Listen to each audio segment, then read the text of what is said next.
We need mothers who will mother. Number 4, we need children who will mind. Did you ever read this in the Bible?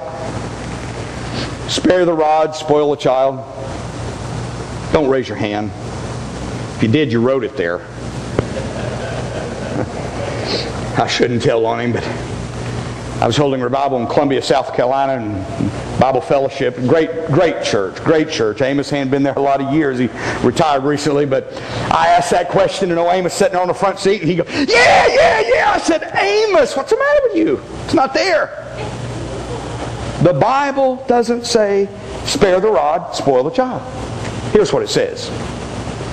He that spares the rod hates his own child and damns his soul to hell. Now, you all are smart enough to know the Bible's not advocating child beating. You know that.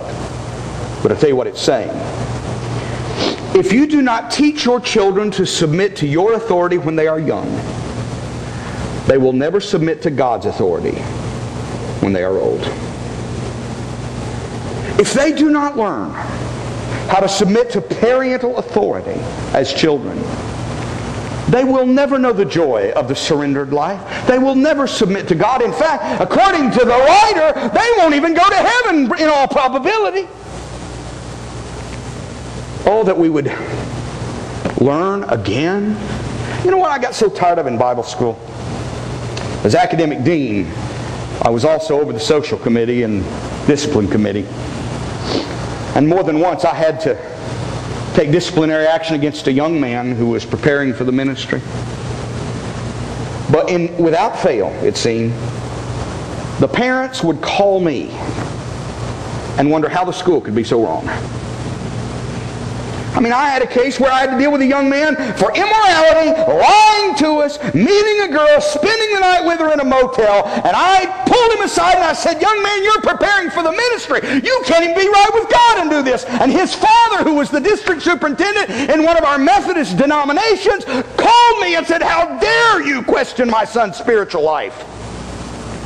God help us. If we are to save the home, must have children who know how to mind. One more and I'm done, and some of you wished I'd have been done a long time ago. If we're to save our home, we need children, or we need churches, pardon me, who will show maturity and mercy. Maturity and mercy. Over the years, I have grown so tired of preaching revivals and preaching in churches and oftentimes camp meetings where there's one or two entire generations that are missing. We have fought over the years over some of the dumbest things. I mean, everything from how long you wear your sleeves to the color of carpet. I mean, we have fought over the dumbest things. And we've been more worried about being right than being right. And our children have paid the price. In fact, I don't have time to give it, but I could give you a lot of examples. God help us. But if we're to save our children, we're going to have to stop fighting over dumb things and create an atmosphere in the church that will speak to our children and give them a safe haven to come to long after we're gone. The last church that I pastored before being elected as district superintendent was in Frankfort, Indiana. I hadn't been there long until I began to hear the little stories. We had a young man who had been raised in that church. And he decided at some point that he really didn't like being a young man. He would rather be a young lady. And so he had moved to another state, had had the surgery, gone through the whole process, become a young lady, had married a man, had adopted a child. I'd never met this young lady, young man, whatever. But you know, it wasn't long until I knew there was a lot of bitterness in the church. The mom was a vital part of our church, godly lady. But I had 3 or 4 old ladies that just seemed to think that God's highest calling for them was to break her heart more than it was already broken. I mean, I remember more than once. She'd be sitting there and, about 3 or 4 pews in front of them, and they would talk about that thing, Talk about what have you done, and they always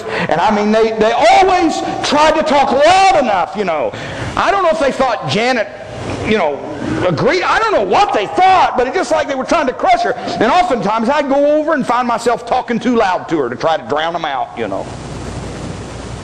I was so frustrated with them. I know this mother was brokenhearted. The husband wasn't a Christian. He finally got sick. They discovered he had lung cancer. I was there the day they operated and discovered that he had lung cancer. Within a week or 2 of that time, I had the privilege of leading Harold to the Lord, and he was gloriously and wonderfully converted. It's the first time that I had met this young lady that had been a young man. She was there for the surgery, and then as her father slowly deteriorated, they were there often. I met her husband, whatever. After Harold got saved, he came to church every opportunity he could, but his health kept deteriorating, and he made it about 6 months. After he had been serving the Lord about 4 months, and as it became apparent that he was going to die, he called me in one day. He said, "Pastor," he said, "I have a difficult request. I know it'll be hard on you, but I have a request I want to make." He said, "When I die, man, Jesus has just come into my life. He's changed it." And he said, "First, I want to request that my funeral will be in the church." I said, "We can do that." He said, "I want you to preach it." We can do that. But he said, "I want my daughter to sing."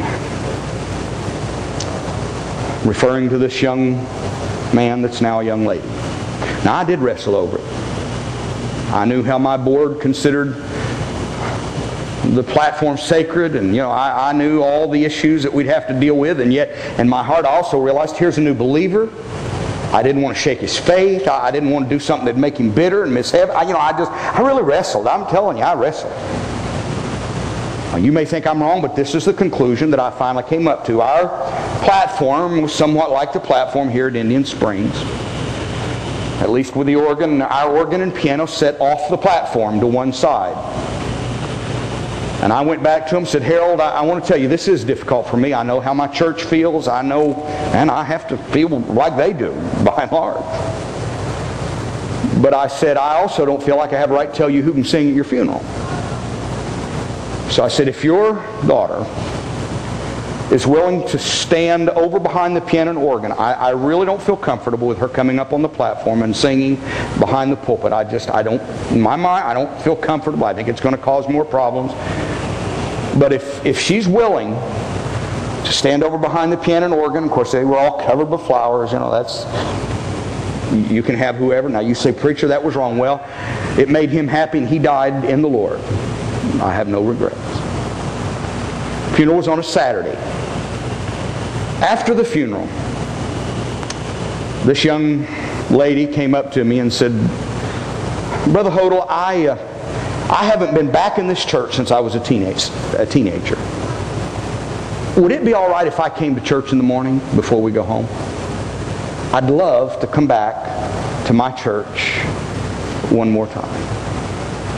Of course, I assured her that it was all right, but I'm going to tell you, I had nightmares that night. Because I could, in my mind, just picture what would happen. I could picture a grieving wife and these 3 ladies, sitting about 2 or 3 rows behind, saying, "There it is!" Here's a broken-hearted family. I mean, honestly, it really bothered me. I didn't know what to expect, and I was trying to think of every way in the world I could to shut it down. The next morning, I'm there early. Now, that church where I pastored had been the old college church. We used to have a college in Frankfort. Later it merged, now a part of Indiana Wesleyan University in Marion. So I had a number of retired college professors that had been a part of the college when it was there that were part of my congregation. One of them, Dr. O.D. Williams, had been the dean of the college there for years, later on retired from IW. His wife had taught Sunday school in our class, or our church, for over 40 years. Taught the teens for years, later the young adults.